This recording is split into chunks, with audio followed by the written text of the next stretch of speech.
idea, an all-powerful thing, yeah? That's a very human story. Sorry? It's a very human story. It's a human story. It's made out of our mind. Our mind. But where does maths and physics come from? Our mind. Our minds, right? Yeah. I know what you're trying to say. Yeah. You're trying to say it sounds like a made-up story by human emotions. Yes. You're not saying human intellect. But that's not true, because it makes more sense if everything we have to have come from nothing, you've got nothing to justify it. Okay. Like, we use our brains, and then as soon as you get to God, everyone just becomes dumb, and, you know, just it all breaks apart. Yeah. But you see, you can't justify it. No, I totally agree. If you want to put ourselves on equal ground, yeah, you're talking about the cause of the universe. I've said it's just a nice idea. It's got signposts that say it. What's your idea for the cause of the universe? Something that has intelligence, who created the laws, something all powerful, something that has greater energy than the one that we have in this universe. Doesn't that just get defeated simply by the argument, where did that come from? No, it doesn't. Because it can always be there, right? Listen. Because if you say who created that, and you keep saying that, you go to infinity and nothing will ever happen. Yeah. So we're sort of in the same boat, actually. No, yeah. But I am using common sense and saying that there must have been a cause that caused everything, right? And you're saying it's nothing. And I'm saying it's wrong to use common sense. Oh, it's wrong to use common sense. Yeah. So in your everyday life, you don't use your common sense. I can't discuss anything with you then. No. Because it's wrong to use any common sense speaking to you, isn't it? There's two different things here. If you want to know how to run a society or whatever, yeah, use common sense. Yeah. When it comes to religion, no. If you want to explain where the universe came from, use mathematics and physics. And mathematics is not common sense. 1 + 1 = 2 is not common sense. They're different things, yeah. No, they're not. They are. They're not. Common sense and maths go very well together. You have to have common sense to use maths. You're familiar with the infinite regress problem? Yes. Right. So if the universe came into existence, there cannot be infinite causes for the universe, right? There has to be a cause which is the first cause. Well, why do you think that applies? Because it makes sense. Because it doesn't make sense, something pops into existence and the explanation is, it just is. Then anyone can explain anything with this. It just is. It's the way it is. The universe came from a flying spaghetti monster. It just is. It came from a green turtle. It just is. All of this explanation, you'd have nothing to counter. You'd say, that is the only explanation that I can offer. It just is. But this is not how science operates. Our mind operates, is it? No. Yeah. So why are you now realizing this universe? Something that exists, you somehow want to give it non-existence, no cause for this universe? Is it possibly, because if there is a creator for this universe, that means there must be a reason why the universe was created by this creator. That means you must have a purpose in your life, but you want to roam free, totally free and with this liberty to do everything that you do, rather than part of an organized religion. These are these common obstacles that we find when speaking to people like who say there is no God, when they themselves admit, when we say there is no God, we have no evidence for it. It's a belief system. And that belief stems from this. I'll actually totally agree, yeah? That's totally true. You said my wantingness for there to be no God and for it to spring out of existence is my attachment to freedom. I want to be able to walk around and do whatever the hell I like, yeah? But exactly, yeah, that's true. But you must agree then, we're still on the same footing, yeah? You can't explain the universe through your ways, which is just, you want to be part of an organized religion with a purpose. We just said the universe came from something which is possessor of more energy, which makes sense. It came from something rather than nothing. So our position is more rational, sensible, reasonable. Your position is it just is. If you want to say just is a better explanation for everything, you should write a physics paper with this explanation for anything and see whether you can get it just through the peer review process. It never happen in your lifetime or anyone's lifetime unless it's in one of these journals which doesn't need peer reviews. So what do you reckon there ever will be a physics paper that sort of gets widely accepted as the creation of the universe? Physics papers discussing about the origin of our cosmos. Are they? or you're not familiar with any of them? No, I understand the question. Did you say are they? I'm saying people are talking about the origin of our cosmos, yes, of our universe. Yeah. Explanations about whether there's a big bang, whether there's a multiplicity of big bang and big crunches. Yep. And they're talking about it, multi-universes. So people are talking about it in the physics papers and other journals. Are you familiar with Prophet Muhammad sallallahu alaihi wasallam? Yes. And are you familiar with the book that he brought, the Quran? Have you read it? A little bit. Okay. When this book says, did they come from nothingness? أم خلقوا من غير شيء. No. I asked, would there ever be a physics paper that gets widely accepted in peer-reviewed journals as the correct answer for the origins of the universe? The Big Bang is there in the Quran too. When we have sufficient enough knowledge to conclude something, people will, put forward and accept it. There are many things in science now that are accepted as what?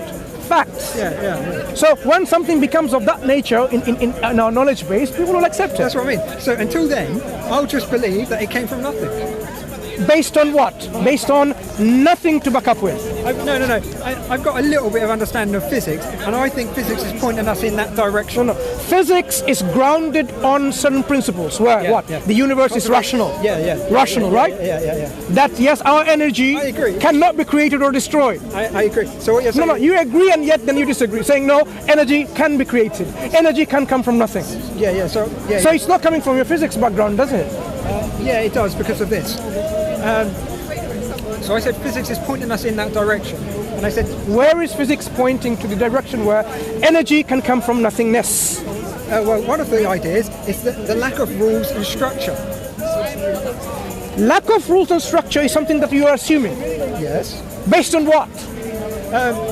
That the more we strip away, the more we see weird things happen. No. You're assuming there was no rules from which our universe came. Yes. Based on what? You have nothing to go by. Yeah, no, that's what I mean. So assumptions upon assumption upon assumption, and you think that's going to eventually somehow justify your position that the universe came from nothing, partly on your assumptions. No, I'm saying physics points us in that direction. No, physics is not pointing in that direction. No? Physics cannot operate unless it is within these rules and boundaries.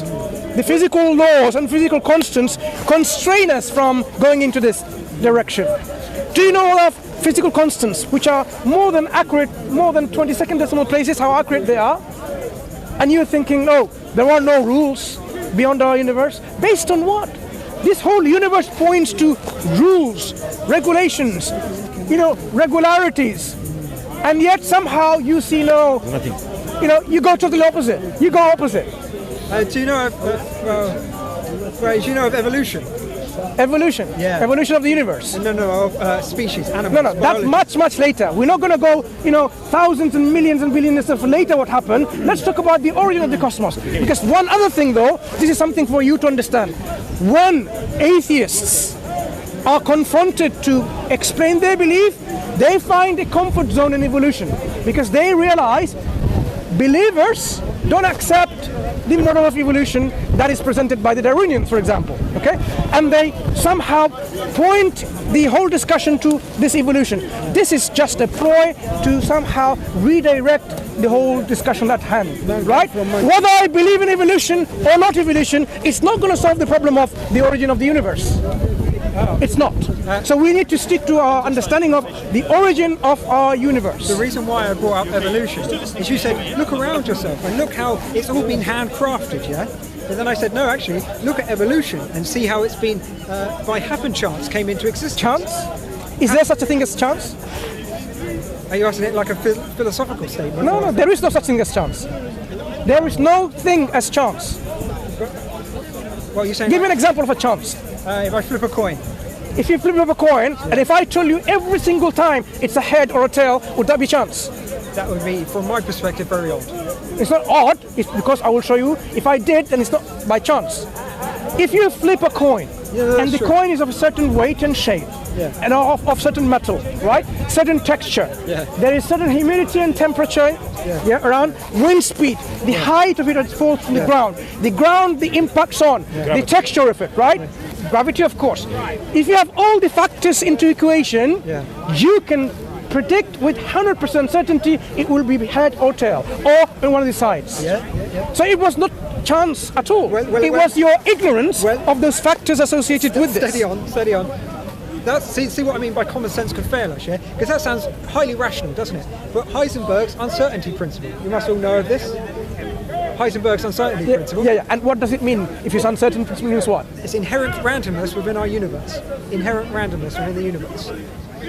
This uncertainty principle, that itself is certain that there's uncertainty, right? No. The uncertainty principle more ties to like. Are you certain there's uncertainty principle? No, I'm relatively sure. So there is a surety that this uncertainty principle exists. So it's like a law. You sort of suggest. It's like a law already. So you're saying this law of uncertainty exists in a particular domain. So there you go. It's a particular law. Yeah. You sort of hinted that you know a little bit about physics. No, I'm listening to the argument and trying to understand it from a neutral perspective, and I'm just thinking, where is it making more sense? And trying to be fair to you and to him. And to me, it just sounds like when where your argument sort of comes crashing down is when you say the universe appears from nothing. Yes. And then you say, well, that's what physics is pointing to, but physics itself is about laws, and it's scientific. Whereas you saying the universe coming from nothing doesn't move with the laws of physics itself. It's like it's a cop-out situation. Okay. Where I'm not saying you are right or wrong, but to me it's what it just sounds like. Trying to take it from trying to be neutral here.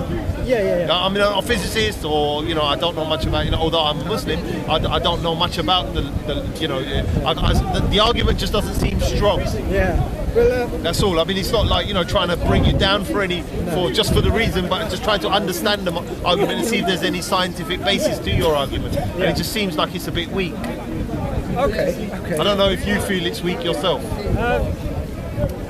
No. I really like the argument because it's so simple, and like I say, so it doesn't make it right, does it? No.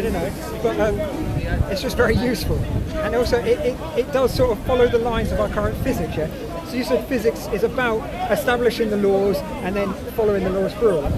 But if you ask the question, what happens if you start stripping away the laws? Then what would happen? What laws still exist even in quantum mechanical world. Yeah. Okay. You cannot go beyond your laws. The laws are operating within our universe.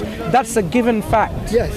This is a reality. So you cannot postulate from that there are no laws, because that's going totally against what you've observed within this reality, and you're going against it. So basically you want to somehow believe in something, your position, which goes in line with your thinking, that I want to be free, I don't want to be under a religion, I don't want to believe in God, because God means responsibility, God means accountability, God means there might be another world hereafter, there might be heaven and hell. That's maybe the reasons why you don't want to go with the rational explanation, and you are happy with your explanation. Rational one, by the way.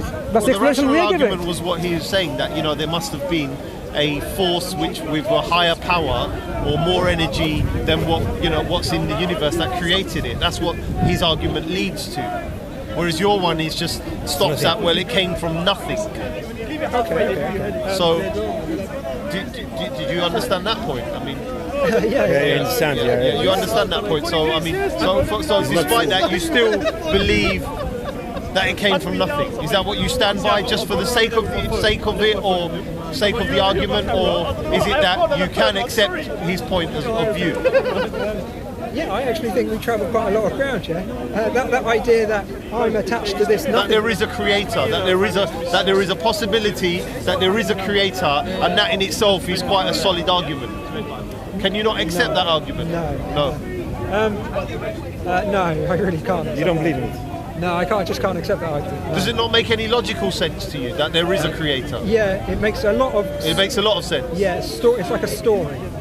Like a story, not as a well, no, I mean, there's logic. There's a logical basis. It's logical to conclude that there is a creator. It is logical to conclude that there is a creator. So why can you not accept that argument, whereas yours is actually quite illogical? Because the logic of it, you can't use logic is a very rigid system. Yeah. So to explain something like it's just far too simple. You can't just say, oh, the logical correct answer is yes, creator. You're saying it sounds kind of right with the structures that you're using. Well, it's not it sounds right, it's just more logical.